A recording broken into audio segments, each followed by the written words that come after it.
So next topic mentioned in the syllabus is the moral thinkers. We shall try to understand about the moral thinkers of the Western world as well as of India. So we will start from the Western world. First is Protagoras.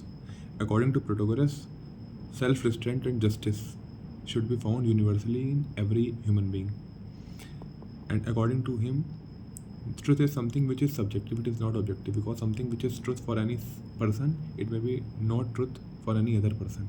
So these are the views of the Protagoras. So the next one is Socrates. Socrates is one of the ancient philosopher of the Greek. He gave the views on political structure and the objective of life. In the context of the political structure, he said that if a person who is greedy and is interested only in the wealth will rule the society, it will lead to tyranny. If a lot of people will rule, then it will democracy, and the best possible rule is the rule of the wise man. A person who is wise, who is devoid of any type of greed, will rule the society, then it will lead to perfect results. And in the objective of light, he said the objective of light should be eudaimonia. Eudaimonia means positive happiness. What is positive happiness? Positive happiness means happiness which you are deriving from the positive deeds of life. He said that in life, if you are following positive deeds and trying to attain eudaimonia, if you are being deviated from the path of the good deeds, you will be reminded by the daimonic signs that you are not doing good deeds. Try to do good deeds in order to attain eudaimonia. So if you will do it, you will attain eudaimonia.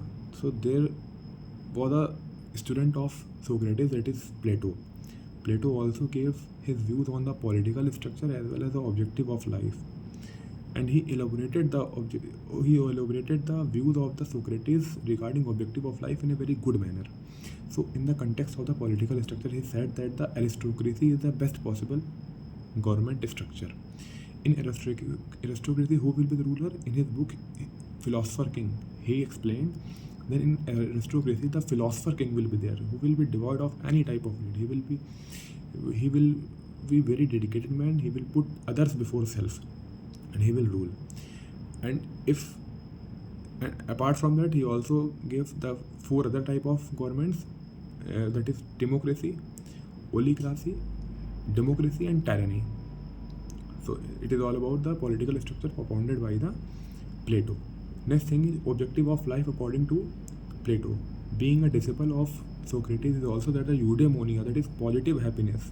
Happiness derived from the positive deeds of life is the ultimate objective of the life.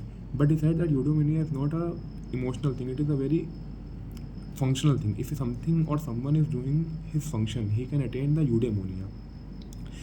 And for attaining eudaimonia, there are 4 cardinal virtues which need to be present in any individual. These values are courage, temperance, justice, and valor.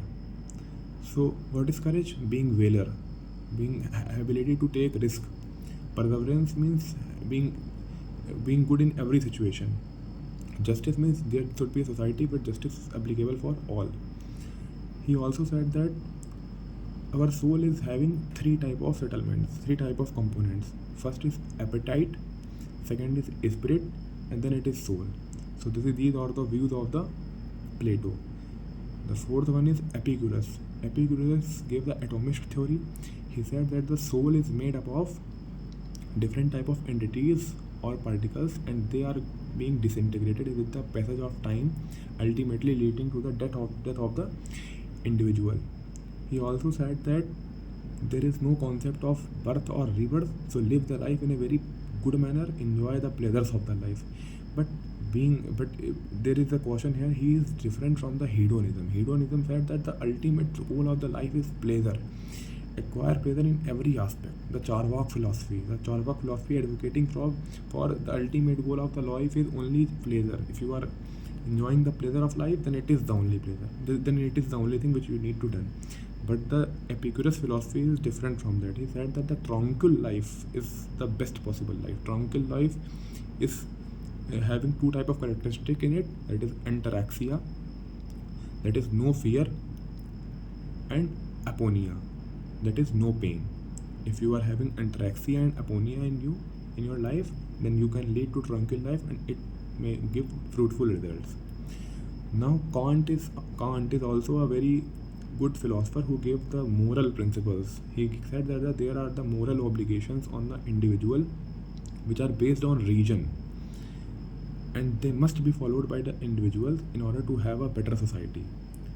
However, Sproul said that the moral obligations are there, but they should be based on the consensus of the members of the society. So it is Sproul's consensualization. One thing which is very important, Socrates emphasized a lot on reasoning and inquiry. Spirit of reasoning, inquiry, questioning, he advocated for that.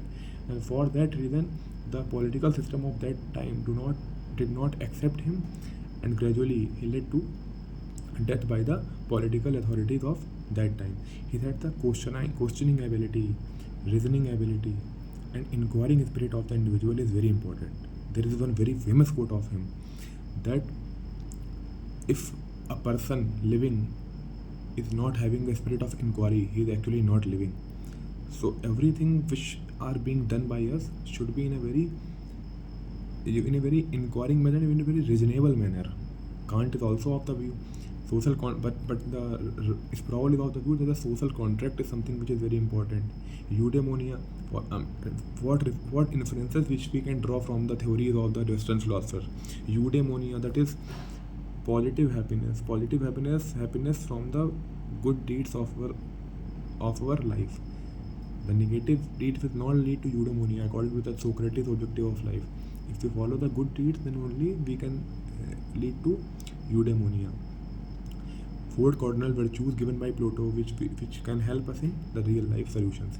So these are the Western philosophers which are mentioned in the syllabus, and they can help us to cater the need of the question, as well as they can cater to need the problems of our real life.